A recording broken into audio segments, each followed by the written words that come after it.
to our podcast. And by that, I mean on Wednesdays we read. I'm Hannah. I'm Laura. And we are two best friends who are doing a deep dive into a new book series, one book at a time. Right now we are shiting on the Wheel of Time. And today we'll be discussing chapters 30 through 58 of The Shadow Rising, the fifth book in Robert Jordan's Wheel of Time series. Fourth book. Oh my God. I'm just not with it today. Hannah's guys. ready to jump ahead. I apologize. Yeah, I'm just not here today. This will be a fun podcast where I'm in charge of talking through the entire plot. Okay, well, Laura, what are you reading, watching, and or enjoying? So I took a little break from Home by Julie Andrews, but now I'm reading it again. I should finish it this weekend. And yeah, it's a really good book. It's interesting to get some of this insight into her early life. She talks a lot about her childhood and her beginnings in theater and dance, and just learning about her parents is very interesting. You know, I didn't really know much about her mother, and her mother is quite the mom. But yeah, it's a really interesting book, and it's kind of something that I'm always interested in, to figure out people's origin stories. So I really like it so far, and we'll see how it goes. And then I finished Rutherford Falls. Oh, good. On Monday. So yeah, on Memorial Day, I had kind of a nice day, made some lotion and did some baking and stuff. So then I finished Rutherford Falls, and I really liked that show. I think it was well worth the wait to figure out what happens with the characters, and some of the characters that I had said previously, I was like, I'm not sure I like the direction they're going with this. We get a little more background info as to why the characters are the way they are, and I think it was handled pretty well. And I think there were some criticisms of why Ed Helms' character would be friends with Regan, but I think it kind of makes sense, you know, in a small town, that you would have characters like Ed Helms' character who would be friends with an Indigenous person. And I feel like they handled it really well, and the two characters played off each other well, and their friendship had a lot of ups and downs, and I think that it was just a good show.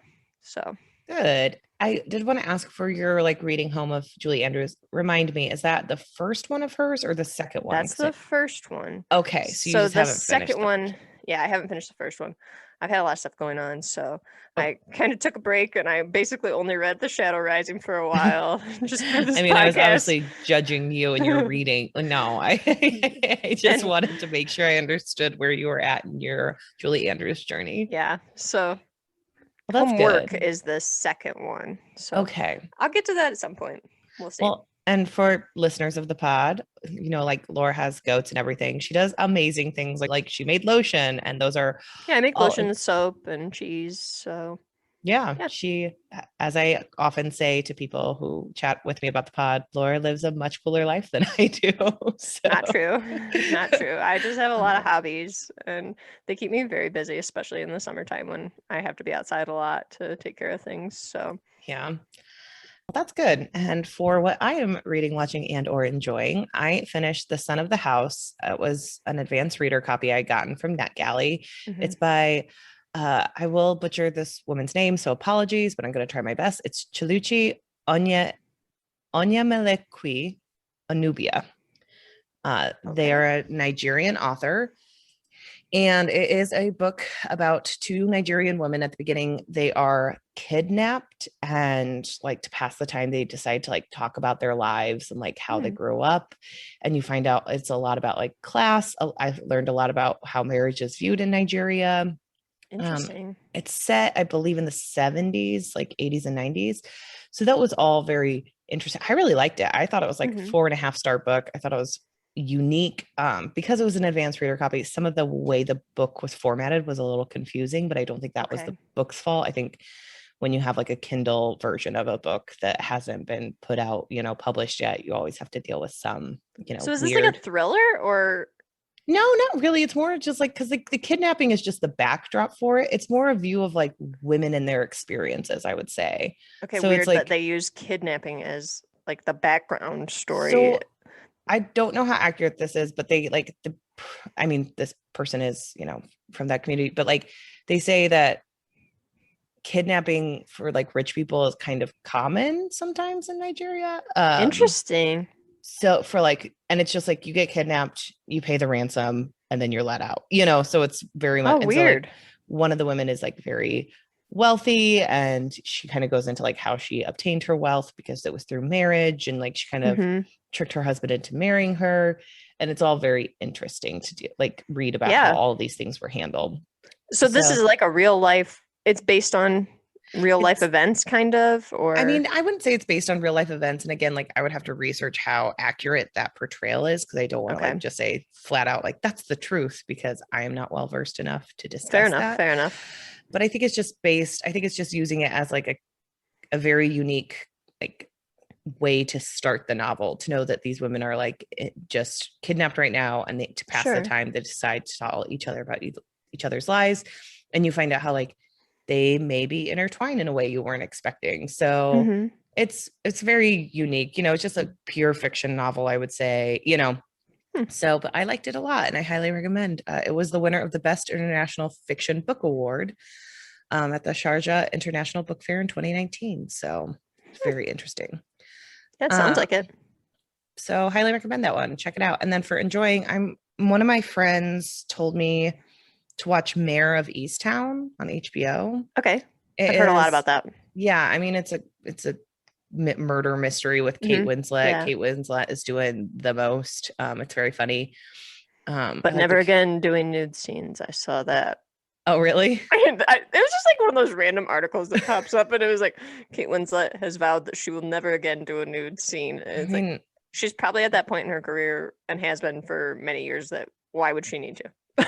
Also, like, I'm sorry if I had to do a nude scene with James Cameron as the director, I think I would be done with nude scenes too. I know. Like, Laura and I both listen to the Bechdel cast, and they frequently talk about like how James Cameron writes sex scenes, and it is not good. Bad. Like, it's terrible. It's so bad. Gross. So yeah, if that was my director, I might be like, you know what? I think I'm gonna bow out. I think I'm done with this point of my life. Like, yeah.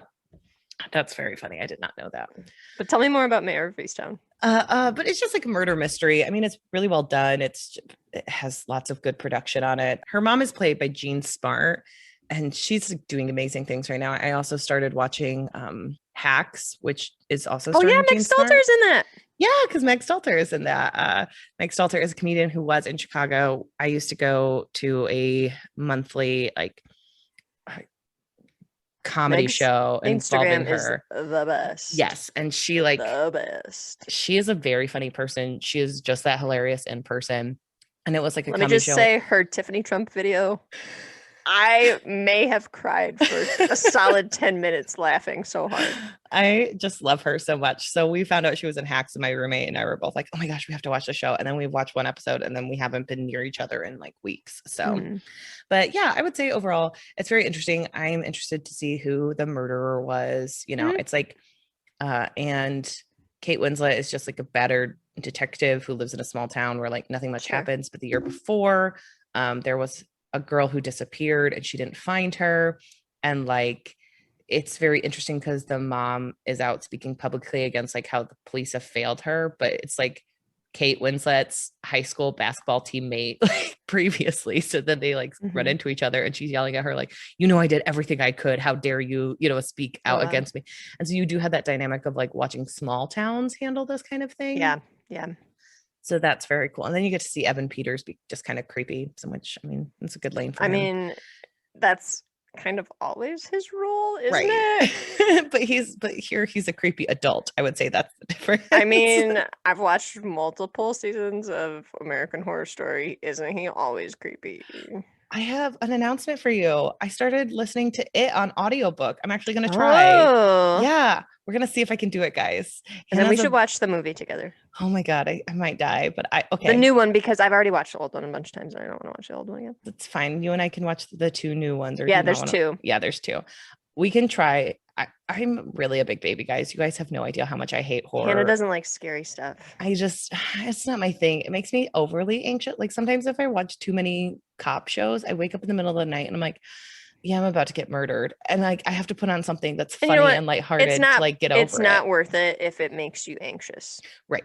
So I usually am not into it. It should be enjoyable. but I do really love Stephen King's work. And I was like, let's see. Yeah. So I'm about 5 hours into the audiobook. Which that's got to be a really long audiobook. Oh my gosh. 45 hours long. Yeah. Watch out, Robert Jordan.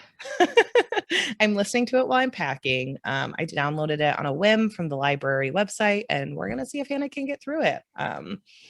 But so far it's not terrible. I would say like Stephen King horror, if it's not ghosts, I can mostly deal with it, because sometimes when he's describing stuff, I'm like, yes, this is scary, but I'm removed from it, so it's okay. But I mean, it's not like super ghosty, I wouldn't say. Yeah, this one is more like supernatural like kind of stuff. Yeah. I mean, we're obviously dealing with like a devil clown, but other than that, But other than that, should we get into it? I was just going to mention, so you just mentioned the Bechdel cast. I just re-listened to their Bridesmaids and Hangover episodes on Matreon. Okay. Have you ever seen The Hangover? Yes. Okay, I don't know if I've seen it, but I was listening to them talk about it, and for some reason I can recall also a lot of these jokes that were made and everything that I'm pretty sure I just picked up from other people talking about this movie, that they loved it so much. But also, I think it was just one of those movies where I saw a preview or heard people talk about it. I was like, I would hate this movie, so I won't watch it. And then I heard them discuss it, and I'm thinking, why does anyone like this movie? It sounds horrible. I mean, I watched it back in high school, so I honestly can't, or college, I don't know when it came out. Whenever it came out, I watched it. And I feel like it was a time in my life where I pretended to watch a lot of movies that I didn't actually like.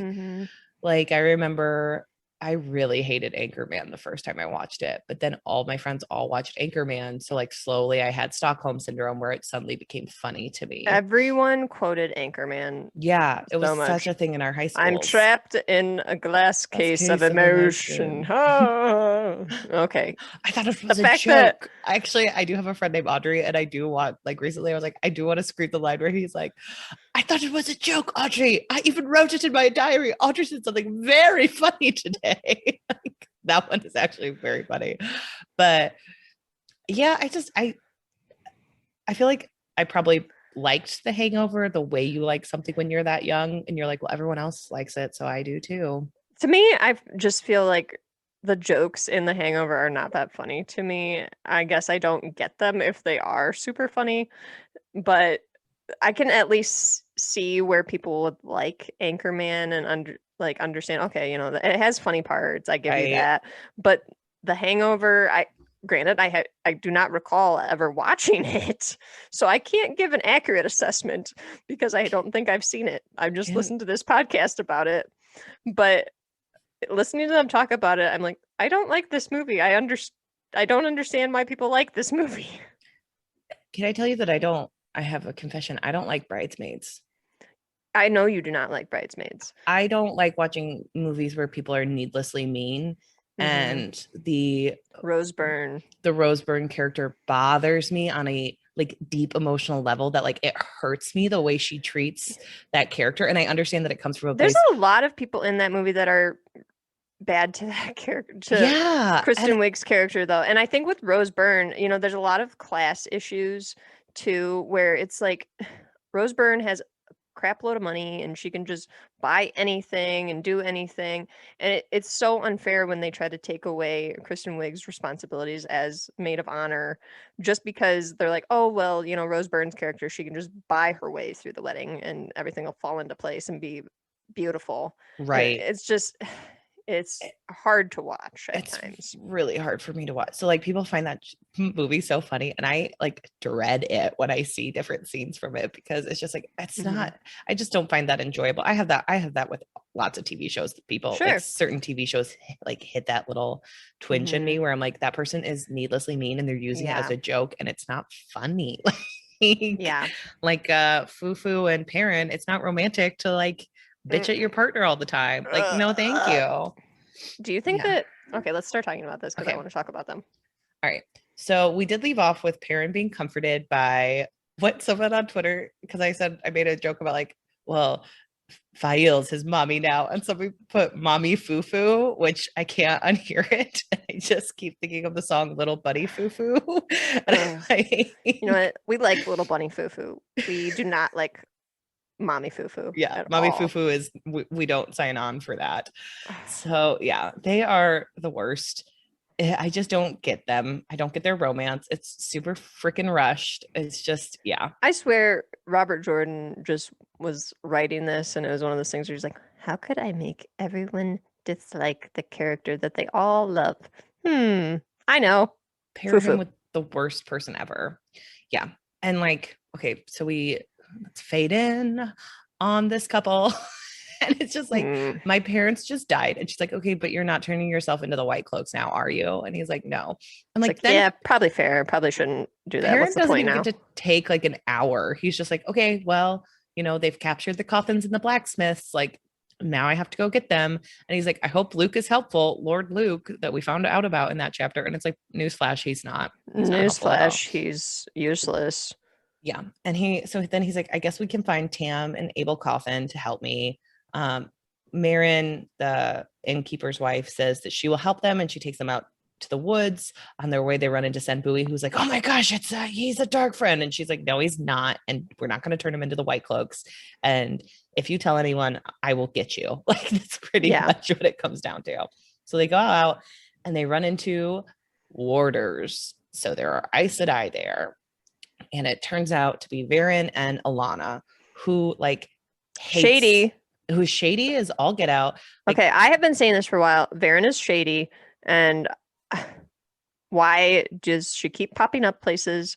Why are we not questioning her more? She appeared in the Great Hunt and was just like, Moraine sent me, and they were just kind of like, okay, and didn't ever ask, hey, Moraine, did you send her? No one asked in that book.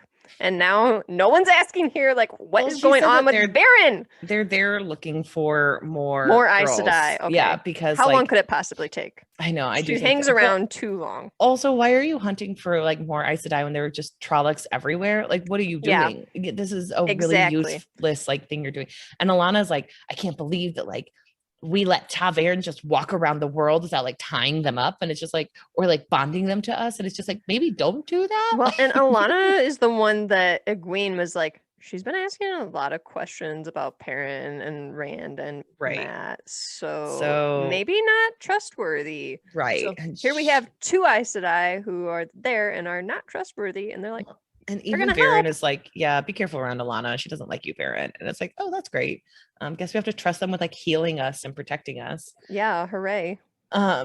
So they kind of discuss like what they're gonna do. And Perrin's also like, why aren't you like fighting against Trollocs? And Varen's like, well, I can't do everything. And so then Tam and Abel enter, and they're like, hey, have you been like staying with the Aes Sedai? And Abel is like, oh, we would never.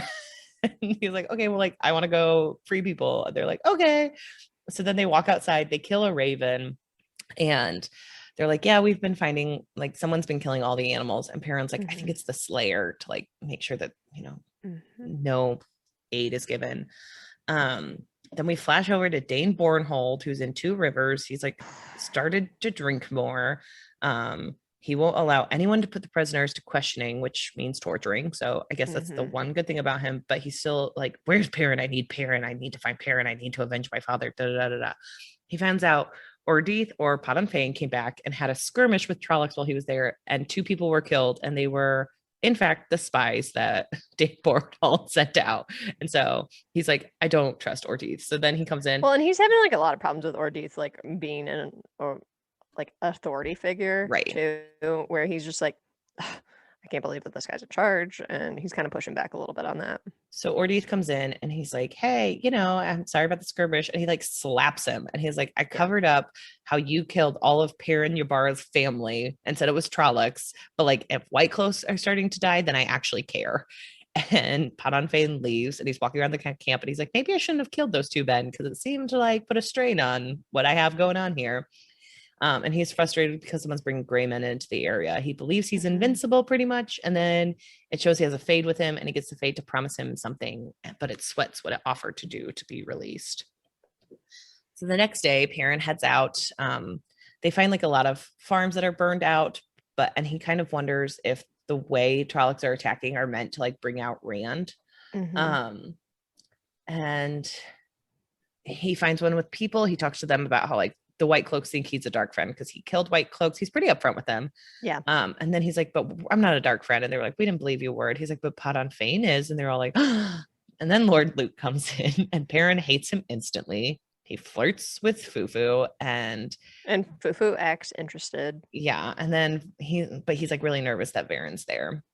And then Perrin gives a huge speech to get them to not let the White Cloaks rule over them just because they're protecting them from Trollocs. And although they're resistant, they decide to go with Perrin's plans to free the prisoners and take charge of the area by hunkering down in Emmons Field. Luke is miffed and he just pieces out, and Varen compliments Perrin, and she's like, it's interesting because like the way Tavern works, you're just so convincing. You come in and people just follow. So then Perrin and Fael make up because they listen to two adults tell them not to be jerks to each other. Like, hey, maybe if you like someone, you should just be nice and respect their boundaries and listen to them when they say like they're capable of doing something. Maybe common just sense. Communicate. I don't know. Maybe just stay single, people. Jesus. But they keep going. Have a book with any single people. I know. They keep going and they get more and more people to join them. Then they go on a rescue mission with the Aiel, Fael, and Perrin. Say that 5 times fast. Perrin, Varen, Aiel, Fael. Why do all these names have to be the same? Alana, Elaine, Egwene. Zada. Oh God. They're like, so they go into the camp. Perrin like almost gets killed by a White Cloak, but Fael saves him. He takes the cloak. They get the prisoners out. They put like cloaks on them. They run out and then they get to the horses, and like as they leave, there's horns blasting saying that they escaped, but Perrin takes a group of people loudly away to like distract and get the women and children to safety. And Varen says she's going to put up a rainstorm to keep them safe. Perrin rides south and says, we're hunting Trollocs, which everyone thinks is just super like a joke. Like he's just exaggerating. And he's like, no guys, we're actually hunting Trollocs. There are Trollocs in the area. Let's go. So then we go over to Rand, who's coming out of Viridian with Mat, and Couladin immediately believes that Rand murdered his brother because there's no way that he's not here before you. Like, you are a wetlander.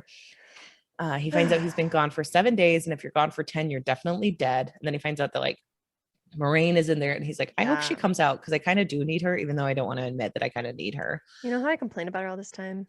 Yeah. I actually don't want her gone. The wise ones also check Rand, and he has the mark of going into Viridian, which is a dragon marking on his arm that other chiefs have, but he has 2 marking him as the one who comes with the dawn, or whatever his name is. He who comes with the dawn. He who comes with the dawn, or Krakarn, chief of chiefs. Krakarn. Okay, when you saw this, did you like immediately think like, release the Kraken? Like, was that what you thought when you saw that? I think I just was like, why is it pretty much just like, it could have been like Karakaka. Like, I don't know, but chief of chiefs, like that's not actually what that says. Like, it's not a repeated word. Like, no, it's just, he just thought it sounded nice. I don't know, but you know what? He thinks a lot of things sound nice, but the only thing that he's good at naming are horses. So well, and then like he's walking around, and the Aiel are all mad at, like, upset with him, and Rand's like, why is everyone so bummed out? And like Rourke is like, so you're gonna bring like pretty much a civil war, and lots of us are gonna die, so we're not like happy about it. And Rand's like, oh, that makes sense. And he asks for them to heal Mat. They're like, we can't. And Rand's like, why? And it's just like, you know, they give ointment on Mat's neck from where he almost died. And then Rand is like, so what happened in Ruidian? Like, what exactly did I see? And everyone's like, we don't talk about it. And Rand's like, but I'm gonna. So like, could you tell me? Mat just does not care. Right. They're like, we don't talk about Fight Club. And Rand's like, I do. Like, do you have any rules? Let me break them. Because I don't really care about, you know, your actual belief system. I don't play by the rules. Yeah. Ever. I'm different than the other boys. Except none of these boys follow rules. No. But he finds out that like different men see different things. It's probably what your ancestors were. They usually see some of the same things, like the sharing of water, but not everything. They decide to go to Cold Rock's Hold, where Rourke lives, and then they'll go to OWWR Dal, where the clan chiefs meet and speak, so that they know what's coming, and like Rand is there. The wise ones agree to visit all the clan chiefs in their dreams. And Rand asks Amis about his mother. They say that she came to the Aiel Waste herself, and they followed her until she was near death. She called herself Shail and said she was sent by the Aes Sedai named Gitara Moroso. She was bitter that she left her husband and son behind, and she asked to be trained as a maiden.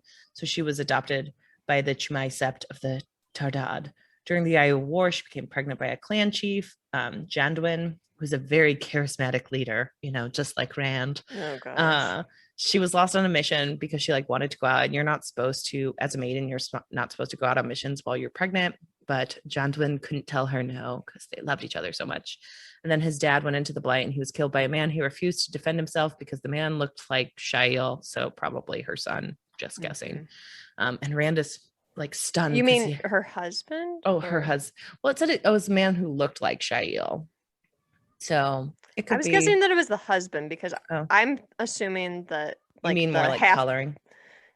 I'm assuming that Rand's half brother that we learn about, we're gonna figure out who that is in these books. Yeah, that's fair. And Rand is stunned because he has a half brother. Oh my gosh. Oh my gosh. Avienda is glaring at Rand because ew. And he wonders if it's because of what she saw in the glass columns about what will be happening, or because of the Aiel stuff that everyone else hates him for. And then Rand and Matt talk, which was actually kind of, I like when Matt and Rand interact because it's they're still two kids a little bit. And he's like, watch me break some rules, Matt. That was really cute. So Egwene meets up with Elaine in her dreams. Elaine's messing around with clothes.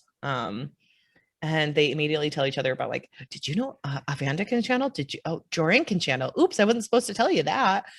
But then Egwene is taken out of the dream by Amis, and as she's going, Elaine is like, hey, could you tell Rand I really meant what I said in my letter? And you can tell she's going to be the first letter, not the second letter. Yeah. And then Egwene is just taken out, and it's no. Avienda later is Elaine meant what she said in both letters, and Rand's that is literally impossible. They both say completely different things. Right. No one has the full story. It is just misinformation. And then Amis is I told you not to go in. And she was but I promised my friends I would talk to them. And she's well, you have to wear your hair like little girls now. Okay. Is that not the stupidest punishment? It is the dumbest punishment. It's also so dumb because later Rand sees her in the braids, and Rand is the dumbest man alive. And he's like, what kind of fashion is Egwene getting into? And then later he sees that little girls do have their hair braided like that. And he's like, I wonder why Egwene had her hair braided like that. She would never willingly braid her hair like a little girl. And it's just you're so dumb. You're so dumb. And it's just maybe more annoying because Robert Jordan brought it up 50 times too, where it's little girls do this. Oh, did you know that little girls braid their hair like this? Oh, little girls braid their hair. Look at Egwene's hair. Even in her dreams, she was like that. But then she wakes her up and she's let's go for a steam. And they're we need to have a woman teach Rand all of our ways because we don't want him looking stupid. So it's got to be Avienda because she's sexy. Yeah. So she's I hate you so much. And she's ends up riding on his horse a lot with him and trying to teach him, and then yelling at him when he doesn't learn fast enough because this is a very weird the whole Avienda Rand situation because it's obviously just one of those things where it's Robert Jordan is trying to tell us that Avienda is so into Rand that she's just no, do not give in, just act like you hate him. Rand is I know the wise one sent her, whatever, but also is she wearing a dress to turn me on? And it's just no, she's not. She's literally not. And how could anyone not like him? What? God. And then he's I miss Min. Min's the only one who's nice to me because okay. Not true, because actually Egwene, Nynaeve, and Perrin and Matt have all been fairly nice to Rand. I know. But I know. He is the dumbest man alive. Honestly, Moraine has probably been the nicest to Rand out of all of them because a lot of those Emmons Field people have at times been crappy to Rand. So, well, and then he also he doesn't notice any of this other stuff or have any logical thoughts on it. No. But then he's I did notice that Matt is now fluent in the old tongue. That's what you notice out of everything. Like, that's what you notice. He is so oblivious to anything. And Matt is all like, I want to leave, get me out of here. And they run into peddlers, and we are introduced to Hadnan Kadir, who wants to go to Cold Rock. And they're like, you're actually going to Ruidian. He was like, oh my gosh, I'm so sorry.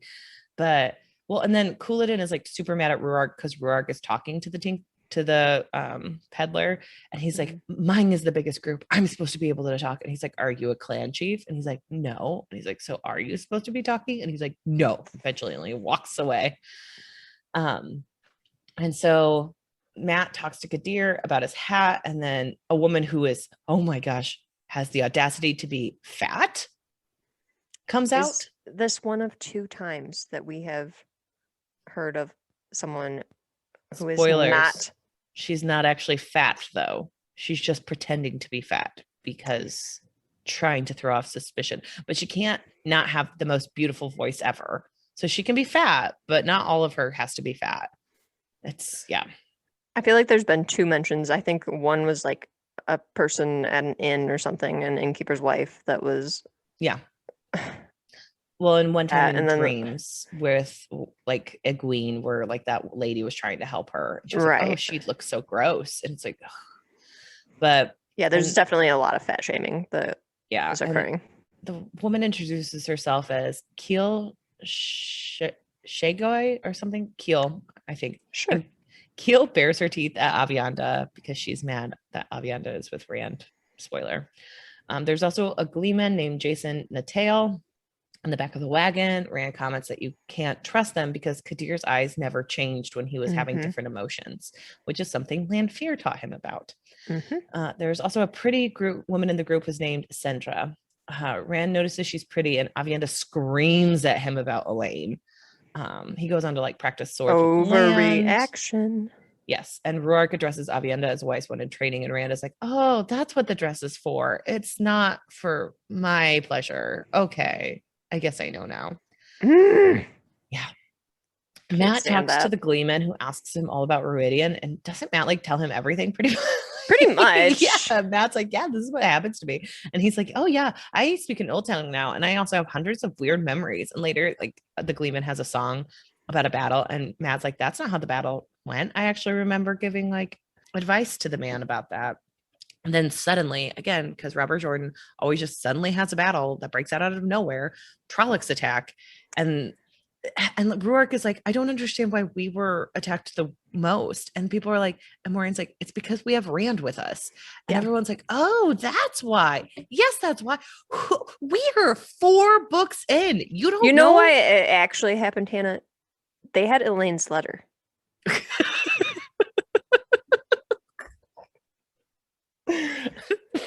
Wherever those letters are, attacks will occur. So yeah, they attack. They're idiots about why they're getting attacked. That's because Rand has Elaine's letter. It's definitely Elaine's letters. And we found that out the last book.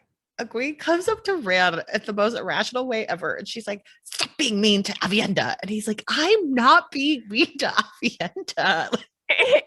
It's such a weird thing that is happening between these girls in their little clique and how they are treating Rand, and I can't stand it. So dumb. It's just, I'm not the one doing overreacting on behalf of Elaine. Elaine is not there. She sent really misleading letters, and then Egwene is like, don't be mean to Avienda, and he's like, what? How does this make sense? I'm literally not being mean to Avienda. Yeah. This is one of those times where we're all on Rand's side because he's not being mean. Also, I'm sorry, if you start a relationship with, I understand that this can't be long-term. This is just for right now because we both have to go do our own thing. And then when you follow through on the promise you made about it, you get mad at him for, I don't know, understanding that those were the parameters of the relationship. Exactly. What? Like, it's not his. That is the thing. Like, I understand if you want a more serious relationship with someone, then ask for it. Don't just expect it willy-nilly. And don't have your friend be mean to him on behalf of you. Yes, it's so dumb. So we scoot on over to the woman of the weird, disgusting Elaine, and she and Nynaeve hit Tanjiko. They run into Bail Damon, who's like, I'm really sorry I fleed at Falma. And they're like, it's okay. We kind of figured. And he's like, well, I'll help you now. He takes them to an inn where there's a woman who looks exactly like Leandrin for some reason. I don't know. Yeah, weird. And they, in a private dining room, they're like, we're hunting Black Asha, because they tell everyone they run into that they are hunting Black Asha. It's the worst secret mission ever because everyone knows. Right. Well, then he's like, maybe I should go back to Ilion if there's Black Asha, because like I remember what happened at Falme, and Nynaeve's like, well, there's a dark one there, so or there's a Forsaken there, so probably not a good idea. And he's like, okay, I guess I'll help you instead. And so they give him a description. Everyone disperses. Elaine goes down and listens to Tom, and she gets wasted and then remembers him from her childhood. And she like goes up back to his room, and she's like, I remember you. And then she tugs on his beard again. I used to do his that mustache. to you. I used to pull on his mustache. And then he's like, you are so drunk. I could spank you right now for being this drunk. And then she gets mad because she's like, I can't believe my mom had sex with men. And he's like, your mom ruled a nation. She's allowed to do whatever she wants with her body. Yeah. Get woke, Elaine. So then she goes back to her room, and Nynaeve dunks her head in a bucket of water, lets her vomit, and then she goes, hey, can you stay up while I use the twisted ring? Nynaeve.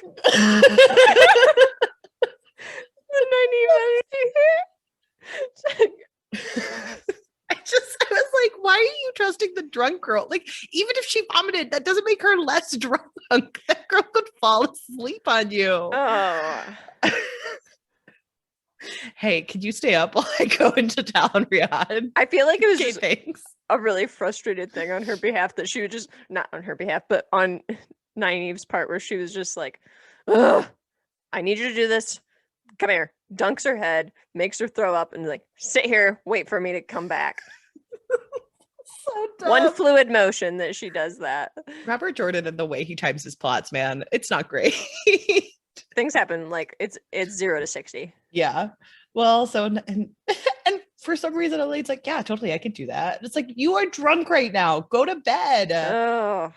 But anyway, Nynaeve goes in there, and all of a sudden she thinks about the Aiel way. So she's there, and she sees a man going into a building, and she's about to go in there, but Brigitte stops her and tells her to leave immediately. So she sees herself in Emmons Field, and Brigitte is there, and she tells her what happened. And a man like Lan.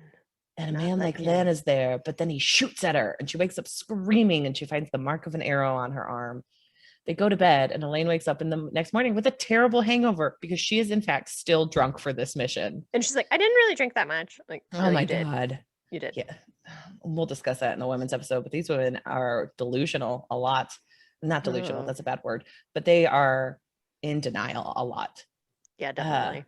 Julian went out all night and comes back with some bumps and bruises on his head. He recounts that two men saw a woman fitting Rihanna's description. He will try to like go through and pretty much find Black Asha, and then Nynaeve and Elaine get dressed up like Tara Bonner so that they can search too with like veils on their face, because everyone wears veils on their face here. I accidentally skipped a part because we do see Egyanan again, where she's like hunting for all the Soldams who ran away.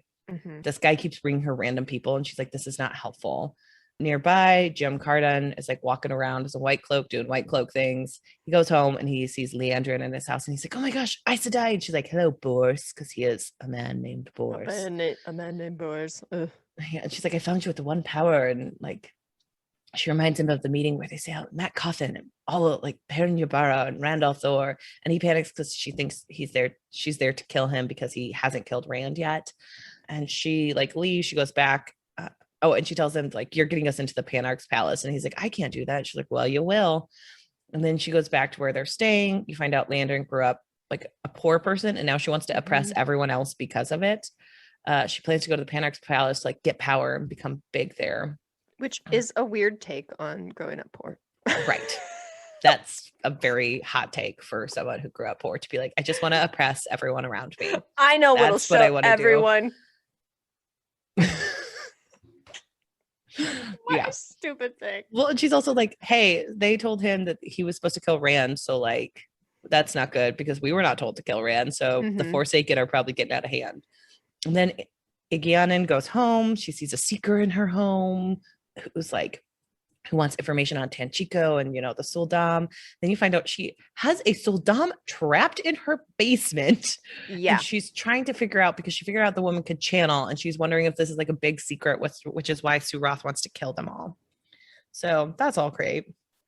We go back. Perrin's hunting Trollocs with 70 men. Foo Foo comes in and meets him with Luke and says Luke is helpful. And Perrin is like, but he smells cold. He asks for Luke's help, and Luke is like, nah, bro. He pieces out. They go to hunt for more Trollocs, and Perrin thinks they're going to surprise them. And then the Trollocs surprise him from the back. And Perrin is racked with guilt because he lost 27 men. But during this time, he was shot with a barbed arrow. And so they come upon a tinker's camp, and the Aiel stay away because they hate tinkers, which we found out in the last episode that they all came from the same people. But okay. I was going to say that to me made no sense. So, I know. I mean, it's just, whatever. Well, it's because tinkers are the way of the leaf, and they're about peace and harmony, and Aiel are more, about fighting. I don't know. Perrin realizes that he is in Rain and Ela's camp from before the first book, and he asks if they can help. They can't get the arrow out, or they help Perrin with the arrow so he won't die. Perrin tells Fael about his wolf abilities after he finds out that Fael is a High Lord's daughter and a cousin to the Queen in Bashir. Then Perrin is knocked out with drugs. He goes into a dream world and is attacked by the Slayer. And the Waygate is open again. Yeah, and he was really scared about it.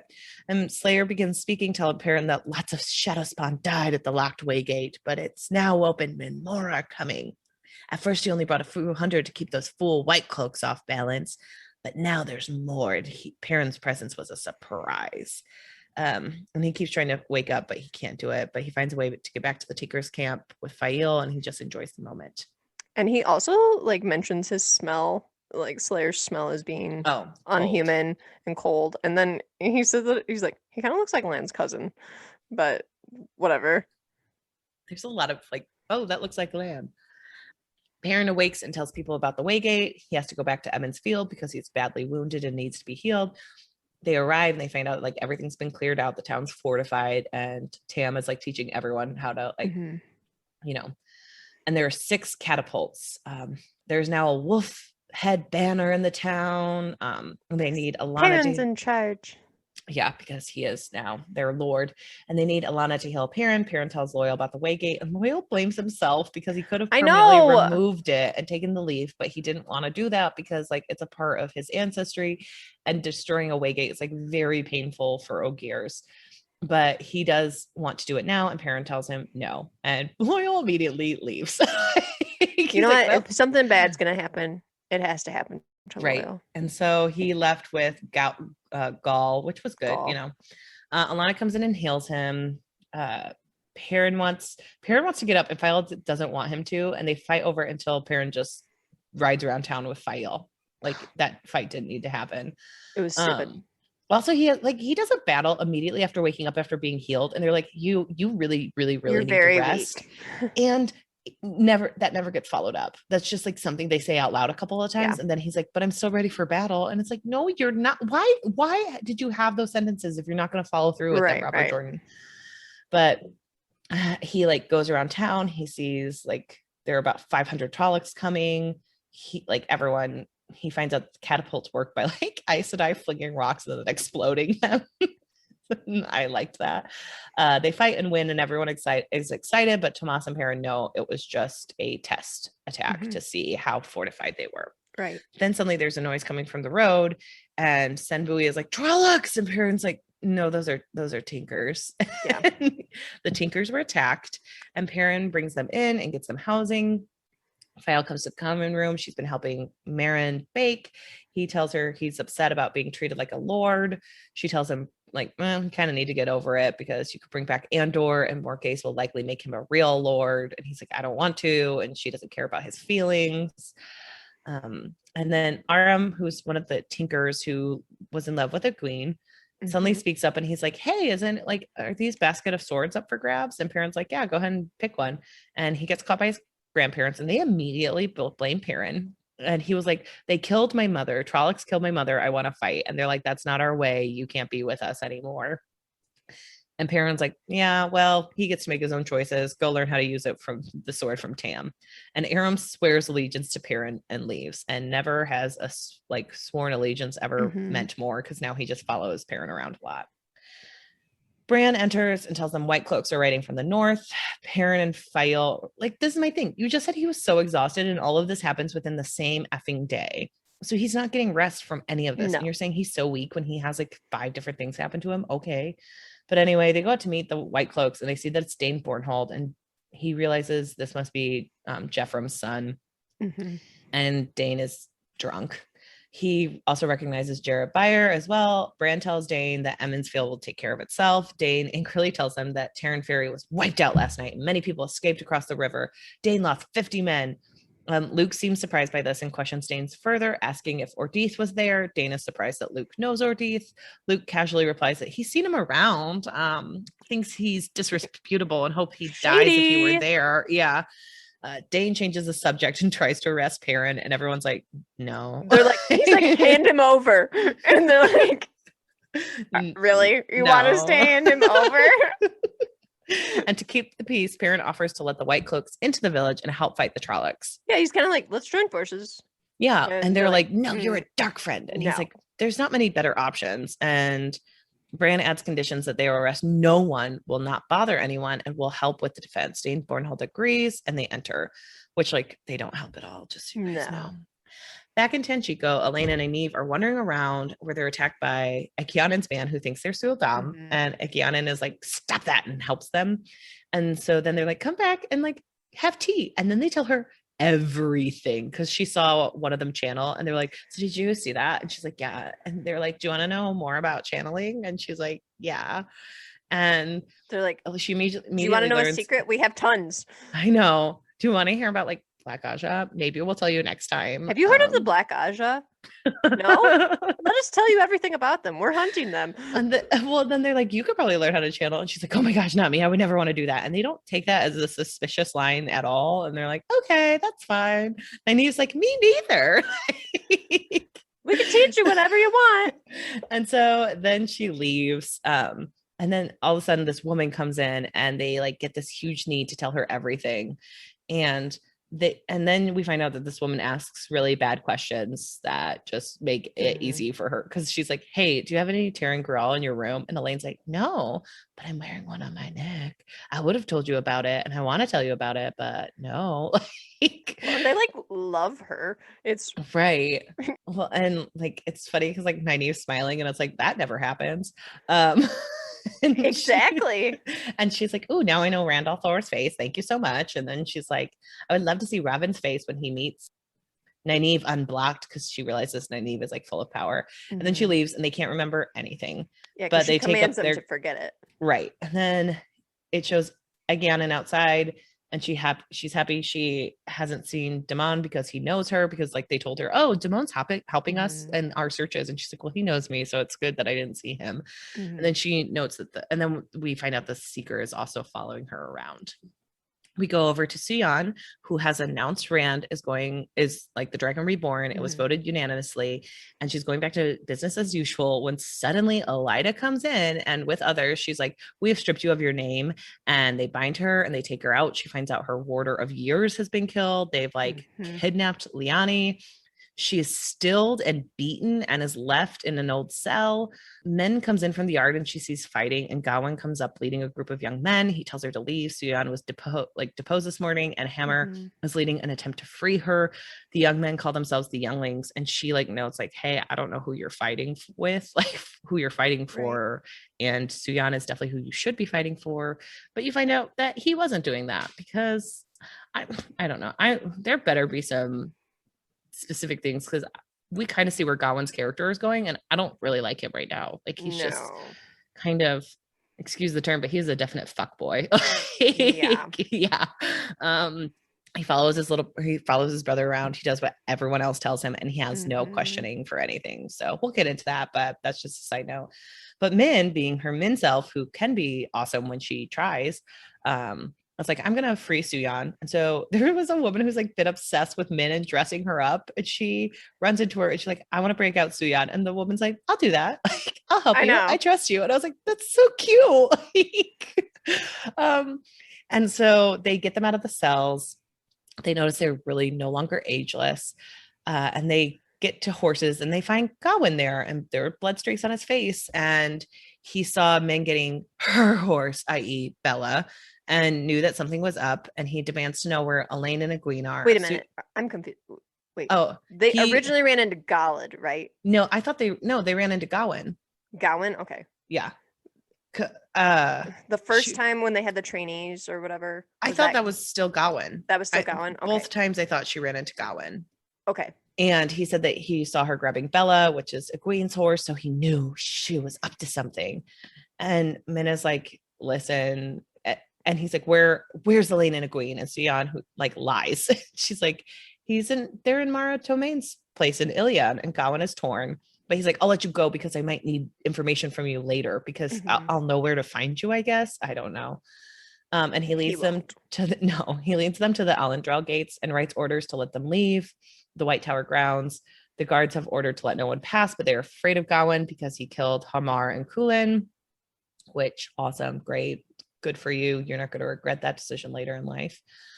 Before they leave, Min sees Gawain in like various different visions. She's never seen anything like it. He's kneeling at Egwene's feet with his head bowed, and then he's breaking Egwene's neck, first one then the other, as if either could be the future. And she's wondering if what she just did to him is exactly what like turns him to these two distinct possibilities. So great to know. They're running out and they run into Logain, who's like, I'll join you guys, because Suyeon is like, I have something to live for, and it's to take down Elida, and you should help Logain. And he's like, all right. So then Rand is traveling to Cold Rocks. And also sees like the aura of she still sees like he's going to have glory. Logain. Yes, thank you.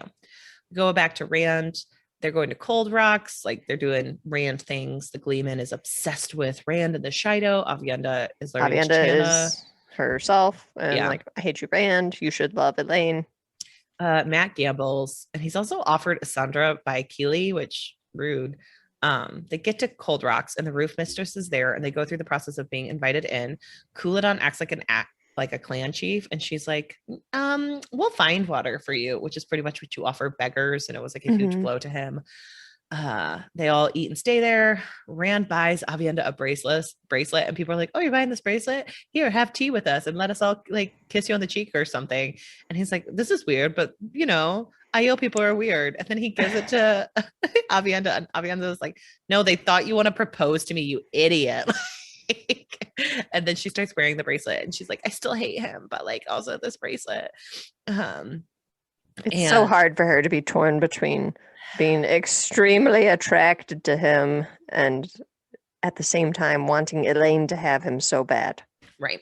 And they're planning on going, and wise ones are going to all the chieftains' dreams to tell them to like meet at the chief meeting location, because like for a little bit of background, IL people are very like contentious, so there's a lot of infighting. So this one place is where all the chief can go, where no fighting is allowed. Yeah, it's kind of a common neutral ground. Yes, and it's like to discuss water issues or, you know, various other things. So Rand goes to bed, and he dreams of Elaine and Min in the water with him naked, and Avienda is like on the edge and being like, so this is what it's like to be torn in love. And it's like, this is the grossest thing I've ever read. Well, and then doesn't Lanfear pop up too? Yeah, no, then they all disappear, and Lanfear comes in, but he doesn't know her name. And she's like, I'll get you to have sex with me in your dream if I have to. And it's like, well, consent is key, but not here. And so then she like bites him, and he wakes up and he realizes Avienda is in the room, and then realizes that the wise ones have been in his dreams, and she's like, yeah, they didn't let me in tonight because it was too dangerous. And it's like, it's a good thing you weren't allowed in, because you would have gotten a nice treat of a dream. Jeez. Seeing yourself naked and splashing around with Rand and Min and Elaine. And then they hear something, and he goes out to see that someone's being embraced by a man in like a very sexual way, but then you find out that it's a Drakkar. It's like, oh, awesome. So he kills the Drakkar, and then another, as it enters the room, Avienda runs to sound the alarm. Outside, Rand sees Sienna lying dead. Another Drakkar arrives and he burns it out from the sky. Rorok joins him and they run down to join the battle because there's a battle going on. After the battle, Matt's involved, but then he like comes upon Maureen and Rand, and Maureen's like, "Can you trust me?" And Rand is like, "Are you gonna keep trying to control me?" And she's like, "I mean, I'm not gonna like, yeah." And he's like, "Okay, well then no, I'm not gonna trust you." They realize that Cúladán went on to a Cardal without any of them, and Rand's like, "Well, we can't wait anymore because he definitely has like issues, so we need to go now." They know that Cúladán's like their former chief was married to a woman named Suladric, who is like a troublemaker and just wants power, and she's very power hungry. And so they go on, and Matt is like, maybe I could leave after all this settles down. And then the Spear Maidens say that they will be like Rand's accompanying guard because he technically doesn't have a clan. Yeah. All of that happens. Back in Tenchiko, Elaine and Nynaeve are BFF with Ekianen, and they're like, "Let us tell you everything we know. Just keep coming to talk to us." The worst people. I know. And then Bail Damon comes in and he's like, "I know her," and they're like, "Oh my god, we can't trust anyone." And it's like, maybe you should have thought of that before. But then he's also like, "I found the woman in the Panarch's palace," and Nynaeve is like, "But white cloaks are there, so no." And she's like, "I don't think you're right." And then Joachim Carradine, and then Julian comes in and he's like, "They're in the Panarch's palace." And then Tom comes in and he's like, "They're in the Panarch's palace." And they're like, "I guess we have to believe them now." And they're like tied up Ekianen. They're talking about what they need to do next. They want to see if Amathera, who is the leader in the Panarch's palace, if she's a dark friend who's helping them willingly or not, because if she's not, then they could get her out and like expunge the dark or the Black Asha that way. So then they go into the dreams to like see if they could do anything. They talk to Amis, and Nynaeve was like, "Can I go into Amathera's dreams?" And she's like, "No, you can't. That's really dangerous. It's stupid. Why would you even suggest it?" And this is one of my favorite parts that we will discuss later.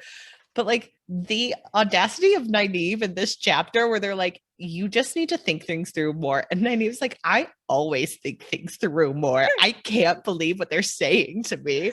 And like Egwene's sitting there being like, "You need to remember to like keep your emotions in check." And she's like, "I always keep my emotions there's like in a check." Point in this, there may be several points in this, I can't remember, but there's like one point in this that I specifically remember where Elaine says something like, "I know that you can't do it, but could you at least try to keep your emotions in check?" You mentioned that in the last episode.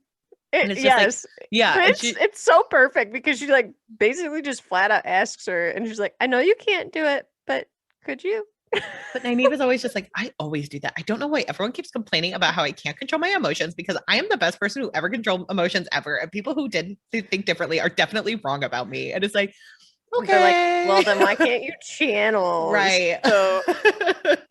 So then like Amis is like, "You were so dumb for suggesting that. Everyone in the room is now stupider because of that question." Yes. And Nynaeve leaves and she's like, "Whatever, I'm gonna go like check out the palace." And she finds like Amathera there being like sung bawdy songs by one of the Black Aja. And she's like, "So I guess she's definitely not a dark friend." And then she goes into the like museum, and there she sees the woman she recognized from before. Yeah, that she can't remember. And she gets so mad about how this woman took her memories, and she's like gonna attack her, but Bergie intercepts her and she's like, "Hey, so that's Mogadine, one of the Forsaken, and the man near Ruidian you saw the other day was Asmodean, who's also Forsaken."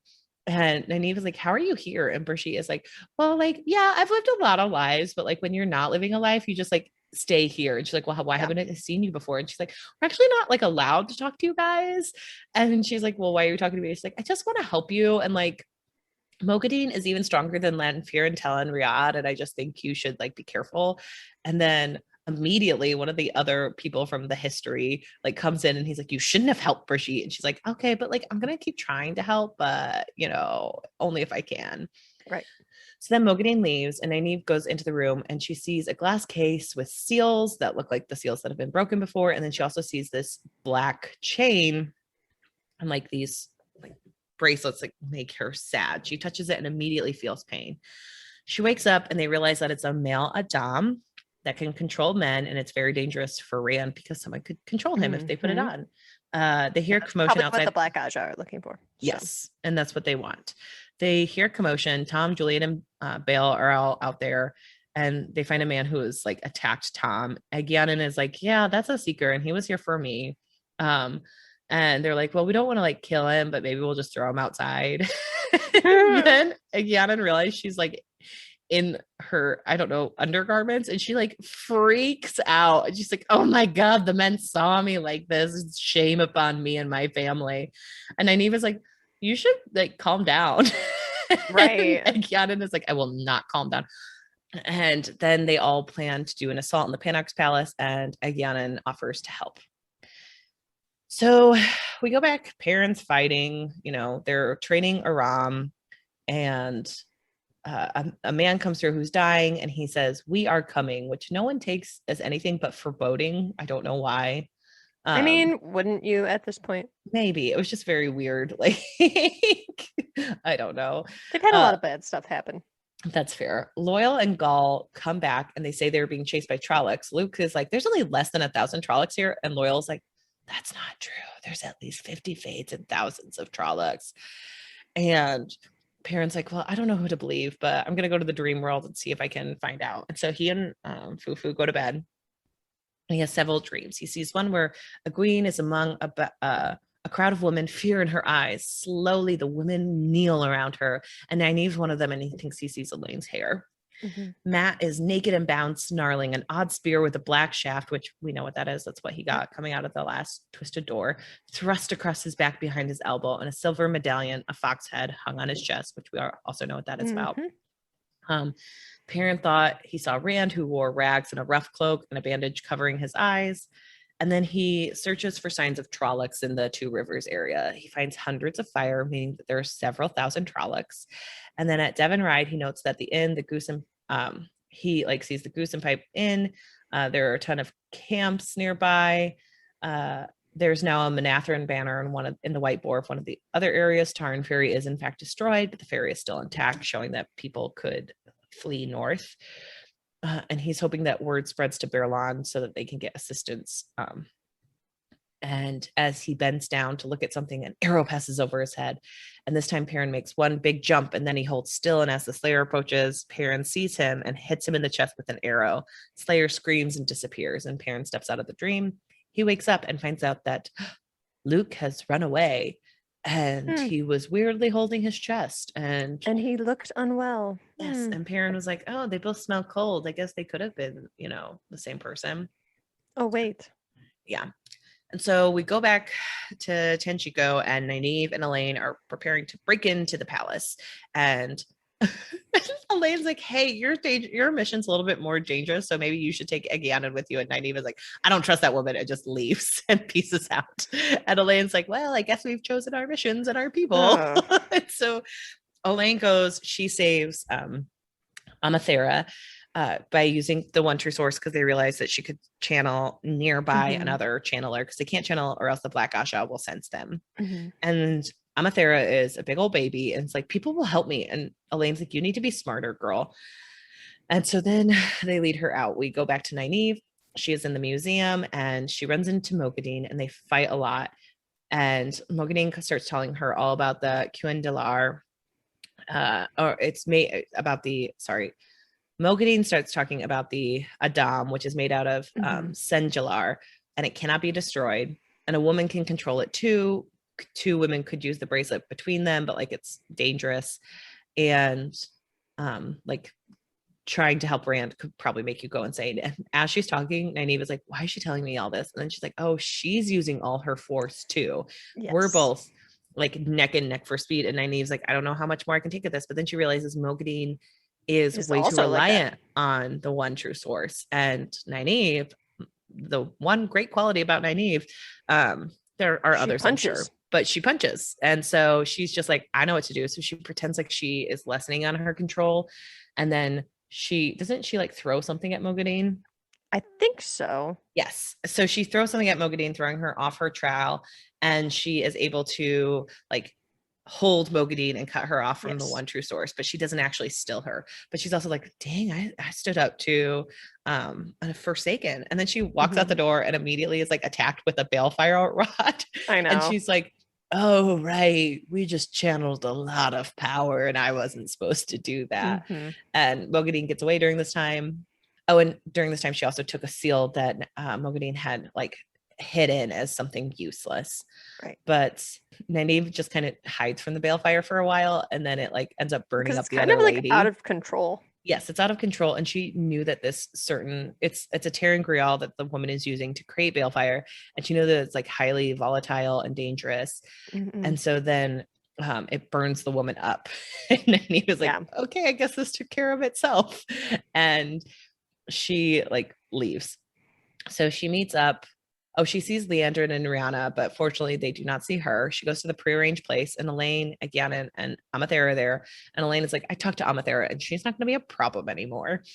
And then the men come, they get out. And during this time, Amathera like gets away from them because there's like huge chaos. And Elaine is like, yeah, she needs to learn what an empty stomach feels like because she's not a very good queen. So good for her. She'll be fine in a couple days. And everyone is like, whoa, Elaine can be harsh. Didn't know that was possible. And then they realize that they can't destroy the Adar. Nynaeve asks him to drop it into the sea. Bale recognizes the seal and he's like, I've owned one of those before. And Nynaeve is like, yeah, sure. And then they find out that Bale and Agyanan like kind of got the hots for each other. That's pretty much what happens.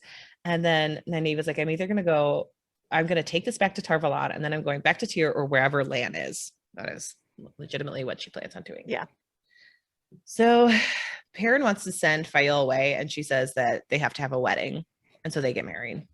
And he also was like, I would rather do the traditional thing. And she says, well, I already talked to the ladies council and they pretty much said like we can count what we did as a traditional thing because in Emmonsfield you're supposed to like be engaged for a year. Yeah. And so she's like, but we've been through so much together that yes. And so now they are married. And Perrin sends her away to ask the queen and Caemlyn for assistance. She actually agrees. And so then which is surprising because it's like blatantly obvious that it's just a ploy to get her out of there. Right.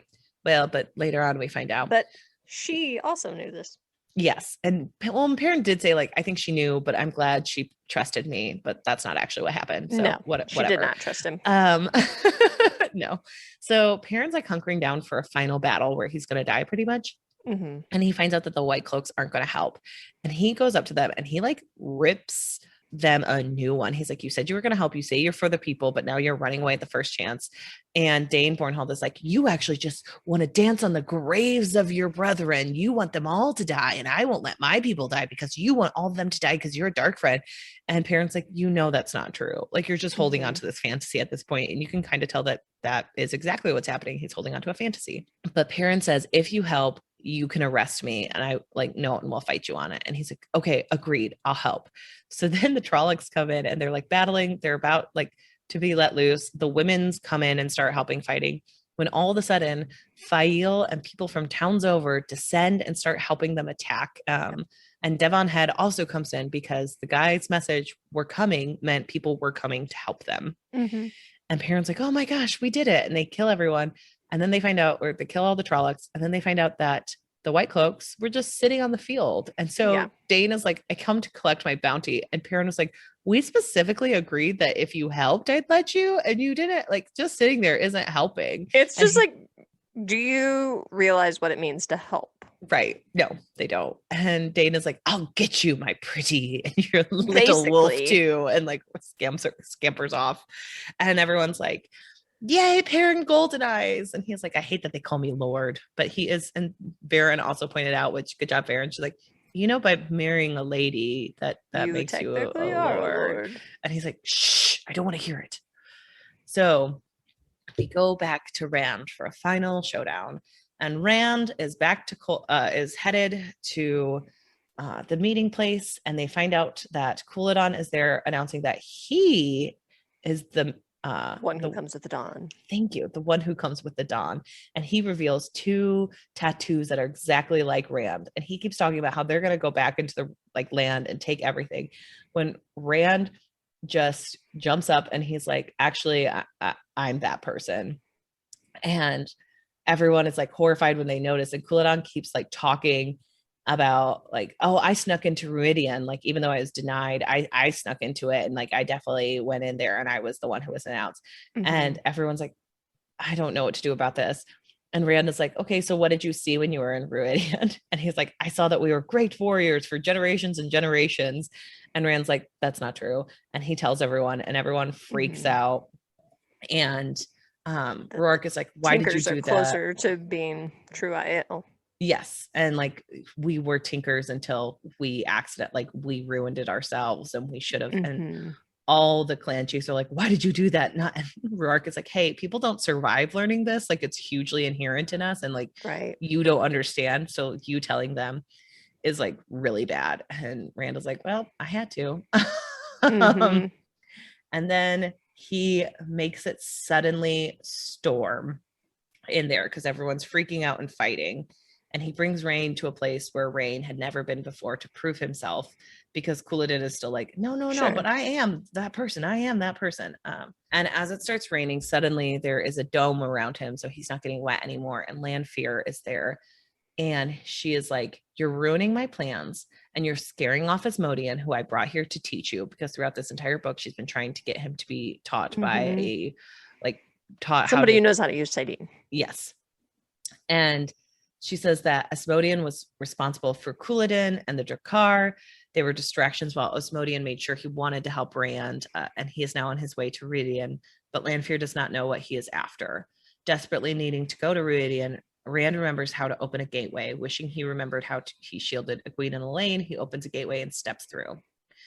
Rand comes into Ruidian, and he is in Ruidian, and he sees Asmodean, who he realizes was the Tinker, or the Gleeman, Jason Natel. And he was like, oh, really? I thought it would be Kader. And Asmodean like leaves fire. And he's like jumping through doorways, and they attack each other. Rand notes how difficult it is to channel. And then there are like these 2 statues that were in Ruidian, and they both grab the male statue, each capturing half of the 1 power from the giant statue in Cairhien. And much of Ruidian is just destroyed during this battle. Yep. And they're kind of on a standoff where they don't know who's going to be able to take this. So Lanfear appears, and she was like, oh my God, I thought all those statues were gone. I didn't realize that there was still more. Rand and Asmodean continue to fight, and then Rand realizes he has another Angreal in his belt that he's been using, and he used to create the rain. So he grabs onto that, and with that added help, he's able to take control, and then he stills Asmodean. And Lanfear is like so angry at him. And she's like, he was going to train you. And he's like, well, he can still train me, because I actually just cut him off from the Dark One. So even if he were ever to, and she was like, maybe he won't be still forever. And he's like, well, if he's not, then I cut him off from the Dark One. So like, he won't be able to do anything helpful. Asmodean agrees to help Rand learn, as he pretends to be a Gleeman who writes a story about Rand. Right. And Rand also asks Lanfear, so like, which one were you? And she was like, did you not think I was comfortable being a fat? Because I was. It just, yeah. And he was like, oh, that's news to me. And so then he takes them back to where they just left from. He goes and he talks to Roark, and he's like, hey, what happened? And he's like, well, some have left, some stayed. And he's like, okay, well, that's good to know. They head back across the canyons to make camp and wait for the rest of the clan chiefs to arrive. And that is the end of the Shadow Rising. The Shadow Rising.